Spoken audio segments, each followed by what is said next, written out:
राष्ट्रिय र अन्तर्राष्ट्रिय क्षेत्रका गतिविधि, केही राजनीतिक, केही गैर राजनीतिक, खेलकुद, साहित्य, मनोरञ्जनको एउटै सङ्गालो। यो हो नयाँ खबर।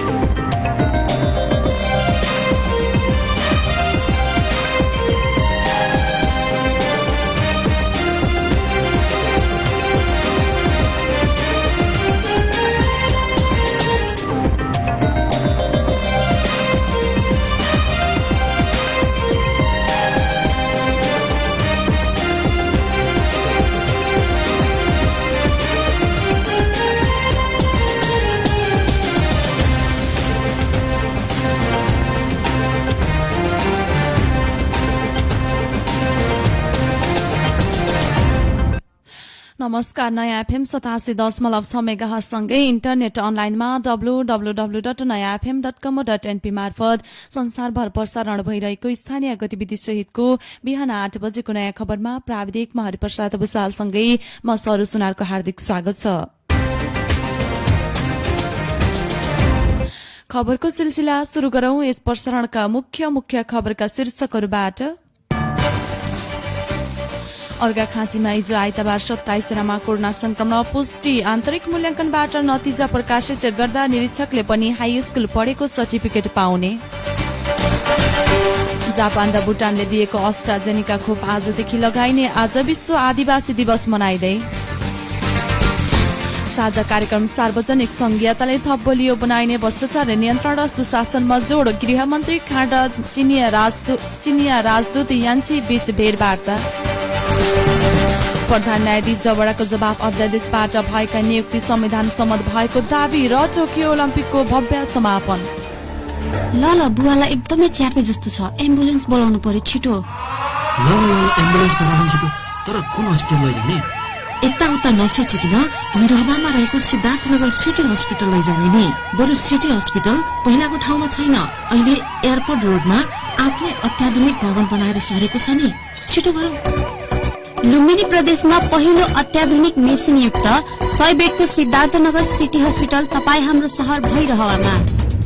उपलब्ध सेवाहरू। ग्रान्डे इन्टरनेशनल हस्पिटल काठमाडौँका अर्थोपेडिक्स सर्जन तथा जनरल सर्जन डाक्टरहरूबाट दिनहु ओपीडी तथा 3वटा अत्याधुनिक मोडुलर अपरेशन थिएटरमा सम्पूर्ण अपरेशन तथा ट्रोमा सेवा। आम्दा हस्पिटल बुटवलका बालरोग विशेषज्ञ डाक्टरहरूद्वारा ओपीडी तथा एनआईसीयू आईसीयू सेवा। Modular ICU, CCU, 64 slice CT scan तथा कपाल प्रत्यारोपण सेवा। अत्याधुनिक ल्याब, भिडियो एक्सरे तथा एक्सरे सेवा। 24 घण्टा इमर्जेन्सी सेवा तथा ट्रमा सेवा। स्वच्छ तथा सफा वातावरण मैत्री, डिलक्स तथा वीआईपी क्याबिनको व्यवस्था। सुविधा सम्पन्न 6 तले भौतिक संरचना साथै र्याम्प तथा लिफ्टको व्यवस्था। थप जानकारीको लागि Siddharthnagar city hospital, airport road, Bhairahawa. Phone number 071262375, mobile 9746402490।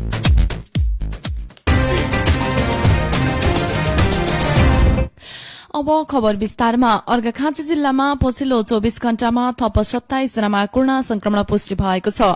जिल्लामा आजसम्म सक्रिय कोरोना संक्रमितको संख्या 757 पुगेको छ, जसमा सन्धिखर्क नगरपालिकामा 341 जना, भूमिकास्थान नगरपालिकामा 125 जना, सिद्धगंगा नगरपालिकामा 57 जना, मालारानी गाउँपालिकामा 116 जना, पाडेनी गाउँपालिकामा 102 जना र छत्रदेव गाउँपालिकामा 16 जना संक्रमित रहेका छन्। जिल्लामा गत वर्षदेखि अहिले हालसम्म संक्रमितको संख्या 3710 पुगेको छ। साथै जिल्लामा हालसम्म 2876 जनाले कोरोनालाई जितेका छन्। त्यस्तै जिल्ला प्रशासन कार्यालयका अनुसार कोरोना संक्रमणका कारण जिल्लामा हालसम्म 77 जनाको ज्यान गएको छ। राष्ट्रिय परीक्षा बोर्डका अध्यक्ष चन्द्रमणि पौडेलले विद्यार्थीको आन्तरिक मूल्याङ्कनबाट बोर्डमा नम्बर पठाउने परिपाटीले शिक्षा क्षेत्रमा विकराल रूप ल्याउने बताउनु भएको छ। एसईको नतिजापछि आइतबार कुराकानी गर्दै अध्यक्ष पौडेलले आन्तरिक मूल्याङ्कनबाट विद्यार्थीको नतिजा प्रकाशन गर्दा निरक्षर मानिसले पनि निरक्षर मानिसले पनि हाई स्कूल पढेको सर्टिफिकेट पाउने अवस्था आउने बताउनु भएको छ। उहाँले शिक्षकलाई सुधारिएका विषयहरूमा तालिम नदिनु पनि उचित किसिमको मूल्याङ्कन हुन सक्ने बताउनु भएको छ। विद्यार्थीहरूमा पनि पढे पनि पास नपढे पनि पास भन्ने परिपाटीले भविष्यमा देशलाई ठूलो क्षति हुने उहाँले बताउनु भएको छ। सरकारले आजदेखि ज्येष्ठ नागरिकलाई अस्ट्राजेनिका खोप लगाउने भएको छ। यसअघि कोभिशिल्ड खोपको पहिलो मात्रा लगाएकालाई नागरिकलाई दोस्रो मात्राको रूप अस्ट्राजेनिका खोप दिन लागेको स्वास्थ्य तथा जनसंख्या मन्त्रालयले जनाएको छ। मन्त्रालयले जनाए अनुसार काठमाडौँमा 144 खोप केन्द्रबाट खोप लगाउन सकिनेछ। यसअघि भेरोसिल खोपको दोस्रो मात्रा लगाउँदा कायम रहेका खोप केन्द्रबाट नै अस्ट्राजेनिका खोप लगाउने भएको हो। भेरोसिलको दोस्रो मात्रा आइतबारसम्म लगाइने भएको छ। केही दिन अघि भुटान र जापानबाट ल्याएको अस्ट्राजेनिका खोप कोभिशिल्ड खोपको पहिलो मात्रा लगाएर बसेका 13,68,176 जना ज्येष्ठ नागरिकलाई दिने भएको छ। भुटानले 3 लाख र जापानले 8 लाख डोज नेपाललाई दिएका छन्। जापानबाट थप 8 लाख डोज खोप एक हप्ताभित्रै आइपुग्ने बताएको छ। आज 27औं विश्व आदिवासी दिवस मनाइँदैछ। नेपालमा पनि आदिवासी जनजाति समुदायको हक हितमा जोड़ दिएर मनाइन्छ। सन् 1994 देखि मनाइँदै आएको दिवसको यस वर्षको नारा कसैलाई पछाडि नछाडौं, आदिवासी जनजाति र नयाँ सामाजिक सम्झौताका लागि आह्वान भन्ने नारा सहित तय गरेको छ। यसैबीच प्रधानमन्त्री शेरबहादुर देउवाको अल्पसंख्या र सीमान्तकृत समूहको आधिकारिक सुनिश्चित गर्न सरकार सदैव प्रतिबद्ध रहेको बताउनु भएको छ। आदिवासी दिवसका अवसरमा शुभकामना व्यक्त गर्दै उहाँले संसारभरका आदिवासी समुदायलाई एकै सूत्रमा बाँध्ने उल्लेख गर्नु भएको छ। नेपालले सन् 2007 सेप्टेम्बर 13 तारिकमा आदिवासीहरूको अधिकार सम्बन्धी अन्तर्राष्ट्रिय श्रम संगठनको प्रावधानलाई अनुमोदन गरिसकेको छ र त्यस अनुसार महासन्धिलाई कार्यान्वयन गर्न पूर्ण प्रतिबद्धता रहेको प्रधानमन्त्री देउवाको भनाइरहेको छ। नेपाली कांग्रेसका वरिष्ठ नेता रामचन्द्र पौडेलले प्रधानमन्त्री एवं पार्टी सभापति शेरबहादुर देउवालाई महाधिवेशन गर्न नसकिने भन्दै आलोचना गर्नुभएको छ। आज बिहानै सामाजिक सञ्जाल फेसबुक मार्फत उहाँले 4 वर्षमा गरिसक्नु महाधिवेशन थपिएको 1.5 वर्ष बितिसक्दा पनि हुन नसकेको भन्दै नेतृत्वको चरम लापरवाही र असफलता भएको बताउनु भएको छ। पार्टी नेतृत्वले नै नेपाली कांग्रेसलाई निर्वाचन आयोगसँग भीख माग्ने निरीह अवस्थामा पुर्याएको उहाँले टिप्पणी गर्नु भएको छ। उहाँले देउवालाई संकेत गर्दै सर्वत्र असफल व्यक्ति बारम्बार सत्ता सम्हाल्न पुगेको आरोप समेत लगाउनु भएको छ। नेपालका लागि चिनिया राजदूत हौ यान्छीले गृहमन्त्री बालकृष्ण खाँडसँग हिज भेटवार्ता गरेको छ। आइतबार सिंहदरबार स्थित गृह मन्त्रालयमा भएको भेटमा राजदूत यान्छीले नेपालको वर्तमान सरकार परिवर्तन हुँदा चीनले सकारात्मक रूपमा लिएको बताउनु भएको छ। उहाँले नेपाल सरकार र लोकतन्त्रप्रति चिनिया सरकार सधैँ सकारात्मक रहेको बताउनु भएको छ। मन्त्री खाँडले भेटमा चिनिया सरकारले गर्दै आएको मानवीय सहयोगका लागि धन्यवाद दिनुभएको छ। कोभिड विरूद्धको लड़ाई र नागरिकको जीवन रक्षाका लागि उपलब्ध गराएको खोपको लागि उहाँले चिनिया सरकारलाई धन्यवाद दिनुभएको छ। प्रधान न्यायाधीश तथा संवैधानिक परिषदका सदस्य चोलेन्द्र शमशेर जबराले संवैधानिक परिषदमा भएका नियुक्त विरूद्ध परेको रिटमा लिखित जवाब पेश गर्नु भएको छ। प्रधान न्यायाधीश जबराले पूर्व प्रधानमन्त्री केपी शर्मा ओली सरकारले सिफारिशमा गत पुसमा जारी गरेको संवैधानिक परिषद सम्बन्धी अध्यादेश र त्यसका आधारमा विभिन्न आयोगमा भएका नियुक्तलाई संविधान सम्मत भएको बताउनु भएको छ। उहाँले लिखित जवाबमा भनिएको छ, संविधान सम्मत जारी भएको अध्यादेश बमोजिमका कार्यालय गैर संवैधानिक भयो भनी लिएको दावी मानसिकता छैन। महान्यायाधिवक्ता कार्यालय मार्फत प्रधान न्यायाधीशको जवाब प्राप्त भएको सर्वोच्च अदालत प्रशासनले जनाएको छ। सभामुख अग्निप्रसाद सापकोटा र निशान्त बाबु खड्काले संवैधानिक आयोगहरूमा संवैधानिक परिषदले नियुक्तका लागि गरेका सिफारिश विरूद्ध परेको रिटमा प्रधान न्यायाधीश जबराले परिषद सदस्यका हैसियतमा जवाब पेश गर्नु भएको हो। संयुक्त सरकारले न्यूनतम साझा कार्यक्रम सार्वजनिक भएको छ। सिंहदरबारमा भएको कार्यक्रममा प्रधानमन्त्री शेरबहादुर देउवा, माओवादी केन्द्रका अध्यक्ष पुष्पकमल दाहाल प्रचण्ड, जसपाका अध्यक्ष उपेन्द्र यादव, पूर्व मन्त्री बाबुराम भट्टराई र राष्ट्रिय जनमोर्चाका अध्यक्ष चित्र बहादुर केसी संयुक्त रूपमा साझा कार्यक्रम सार्वजनिक गर्नु भएको छ। साझा नीति तथा कार्यक्रममा कोरोना रोकथाम र प्रभावित क्षेत्रमा राहत दिने विषयमा प्राथमिकता दिएको छ। कार्यक्रममा असोजसम्म 1/3 र चैतसम्म सबै नागरिकलाई निशुल्क कोरोना विरुद्धको खोप दिनेछ। अग्रपंक्तिमा खटिने राष्ट्र सेवकको व्यक्तिगत सुरक्षा र घोषणा गरिएको प्रोत्साहन भत्ता दिने, कोरोना रोकथाम र नियन्त्रणका लागि अक्सिजन र अरू सामग्रीको जोहो गर्ने उल्लेख गरिएको छ। यसअघि स्वास्थ्य सामग्रीमा भनिएको अनियमितताको छानबिन गरेर दोषी देखिएमा कार्यवाही गर्न पनि साझा कार्यक्रममा उल्लेख गरिएको छ। त्यस्तै बाढ़ी पहिरो प्रभावित क्षेत्रमा तत्कालै राहत र पुनर्निर्माणको काम शुरू गरिहाल्ने सरकारको दावी रहेको छ। नयाँ खबरमा अन्तर्राष्ट्रिय र खेल खबर एकैछिनपछि।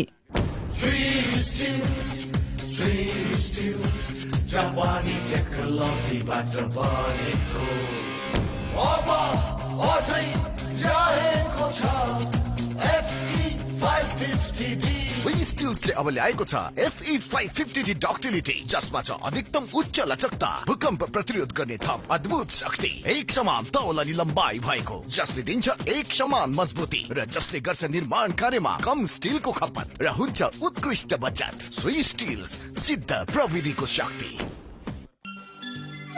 समूहको साधारण सभा पनि आइसक्यो। आजसम्म साइन बोर्ड छाप केही बनाएको छैन। विवाहको मिति आइसक्यो, विवाह कार्ड छाप्ने टुङ्गो छैन। पसल सुरु गर्नुपर्ने ब्यानर र निमन्त्रणा कार्ड छाप्ने टुङ्गो छैन। सामान आइसक्यो। होइन, मलाई मात्र टेन्सन किन? कता कता एक्लै दगुर्नु म? दाइले मात्र टेन्सन नलिनुस् न, म भाइ पनि त छँदैछु। ल जाऊ न दुबई सँगै पूजा आर्ट्स एन्ड प्रिन्टर्स, सन्धिखर्क अर्घ खाँची। पूजा arts and printers, Sandhikharka Tundikhel मुनि, रेड क्रस मार्ग, अर्घाखाँची। यहाँ नाइलोन छाप, बोर्ड, ब्यानर लेखाई, प्री इङ्क छाप, प्रमाण पत्र, विवाह कार्ड, परिचय पत्र, निमन्त्रणा पत्र छपाई सहित टाइपिङ, प्रिन्ट तथा डिजाइन गरिन्छ। याद गर्नुहोस्, हामी कहाँ 5 मिनटमै नाइलोन छाप तयार गरिन्छ। प्रोप्राइटर हरिप्रसाद भुसाल, 98510 62 405। नयाँ खबरमा अब अन्तर्राष्ट्रिय खबर। कोभिड-19 को संक्रमण भएका क्षेत्रहरूबाट चीन आएका यात्रीहरूमाथि प्रतिबन्ध लगाएर कोभिड-19 महामारी फैलन नदिन चीनको राजधानी बेजिङले विभिन्न उपाय तय गरेको छ। ग्लोबल टाइम्सका अनुसार बेजिङमा फर्कने योजना बनाएका मध्यम उच्च जोखिम भएका क्षेत्रका बासिन्दाहरूलाई हवाई तथा रेल सेवाका लागि टिकट बिक्री तत्कालका लागि रोकिनेछ। बेजिङका अधिकारीको मध्यम र उच्च जोखिमयुक्त क्षेत्रमा रहेका मानिसहरूका लागि स्वास्थ्य कोडलाई अझै जोखिमको क्षेत्रमा संकेत गर्दै पहिलो रंगमा राखिएको छ। स्वास्थ्य संकेत हरियो भएका स्थानमा मानिसहरूले भने कुनै अवरोध बिना बेजिङतर्फ जाने विमान वा रेलमा चढ्न दिने भएको छ। चीनका विभिन्न प्रान्त वा शहरबाट नै राजधानी बेजिङ जान हरियो संकेत हुनुपर्ने जरूरी देखिएको छ। चीनमा थुप्रै शहरहरूमा पुनः कोभिड-19 संक्रमित भेटिन थालेपछि र उनीहरूमा समुदायबाटै संक्रमण सरेको पुष्टि भएपछि चीनको राजधानीमा उच्च सतर्कताका लागि कदम चालेको हो। चीनका 15 प्रान्त तथा नगरपालिकाहरूमा 500 भन्दा बढी व्यक्तिमा डेल्टा भेरिएन्टको प्रभाव देखिएको छ। नयाँ खबरमा अब खेल खबर। टोकियो ओलम्पिकको भव्य समापन भएको छ। हिजो ओलम्पिक स्टेडियममा समापन भएको हो। यसपटकको ओलम्पिकमा अमेरिकाले सर्वाधिक स्वर्ण जितेको छ। उसले 39 स्वर्ण सहित कुल 113 पदक जितेको छ। चीनले 38 स्वर्ण सहित दोस्रो स्थान हासिल गरेको छ। उसले कुल 88 पदक जितेको छ। जापानले 27 स्वर्ण कुल सहित 58 पदक जितेर तेस्रो स्थान हासिल गरेको छ। 22 स्वर्णका साथ बेलायत चौथो र 20 स्वर्णका साथ रूस पाँचौं स्थान हासिल गर्न सफल भएका छन्। दक्षिण एसियाबाट भारतले मात्र ओलम्पिकमा पदक जित्यो। भारत 1 स्वर्ण 2 रजत र 4 कांस्यका साथ कुल 7 पदक जितेर 48औं स्थान बनाएको छ। नेपालले ओलम्पिकमा यसपटक पनि कुनै पदक जितेन। नेपाली पौडीबाजहरूले राष्ट्रिय कीर्तिमानमा सुधार गरेका हुन्। नयाँ खबर सकियो। विदा हुनु पूर्व यस प्रसारणका मुख्य खबरका शीर्षकहरू पुनः एकपटक। अर्घाखाँचीमा हिजो आइतबार 27 जनामा कोरोना संक्रमण पुष्टि। आन्तरिक मूल्याङ्कनबाट नतिजा प्रकाशित गर्दा निरीक्षकले पनि हाई स्कुल पढेको सर्टिफिकेट पाउने। जापान र भुटानले दिएको अस्ट्राजेनिका खोप आजदेखि लगाइने। आज विश्व आदिवासी दिवस मनाइँदै। साझा कार्यक्रम सार्वजनिक संज्ञातालाई थप बलियो बनाइने भ्रष्टाचार नियन्त्रण र सुशासनमा जोड़ गृहमन्त्री खाँडा चिनिया राजदूत यान्छी बीच भेटवार्ता।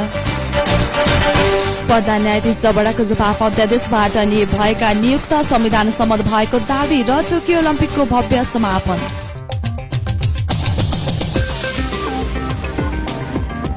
अवस्था अहिलेलाई बिहान 8 बजेको नयाँ खबर सकियो। साँझ 7 बजेको नयाँ खबरमा पुनः भेटुने गरी प्राविधिकमा हरिप्रसाद अवसाललाई धन्यवाद दिँदै म सरू पनि बिदा हुन चाहन्छु। नयाँ खबर र विचारको सम्मान, नयाँ एफएम अर्घाखाँचीको पहिचान, नयाँ एफएम 87.6 मेगाहर्ज सुन्दै गर्नुहोला। नमस्कार।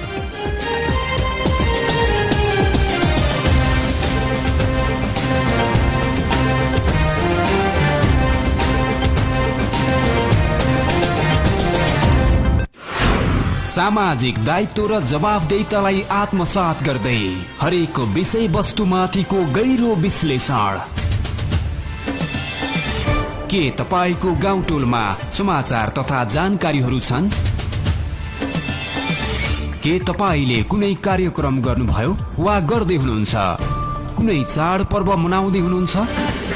कुनै घटना घट्यो कि वा नयाँ कुराको थालनी भयो? सीधा सम्पर्क गर्नुहोस्। तपाईको गाउँको समाचारलाई हामी बनाउँछौ नयाँ खबर। सन्तुलित समाचारको प्रभाव। कार्यक्रम सानो होस् या ठुलो, हामी गर्दैनौ कुनै भेदभाव। नयाँ खबर। सीधा सम्पर्कको लागि नयाँ एफएम 87.6 मेगाहर्ज 077 420 336 र 98 510 65 405। तपाईकै प्रिय रेडियो कार्यक्रम भन्छिन् आमामा। तपाई हाम्रै टोल बस्ती मूलपानीको कथा। कोरोना जाँचको कुरो चाहिँ ठिक हो, तर यो विद्यालय खोल्ने निर्णयमा चाहिँ मेरो नोट अफ डिसेन्ट अर्थात् असहमति छ। अस्ति तिमीलाई भेटेपछि त आमा त तिम्रो पंखा नै हुनुभएको छ। पंखा? फ्यान क्या फ्यान। जतिखेर पनि तिम्रो प्रशंसा गरिरहनुहुन्छ। अनि शशिकला आमालाई त म मन पर्यो रे, तिमीलाई चाहिँ म मन पर्छ कि नाइ? संगीता म्याडम, त्यो विकासले हिजो तपाईको र अरुणको बारेमा नानाभाती कुरा सुनाएर केटाहरूलाई भड्काइराखेका थिए। हो र विवेक सर? आफूले जानेको कुरा त गर्नै पर्यो नि मनामा। तपाईबाटै त सिकेको हो नि म अहिले।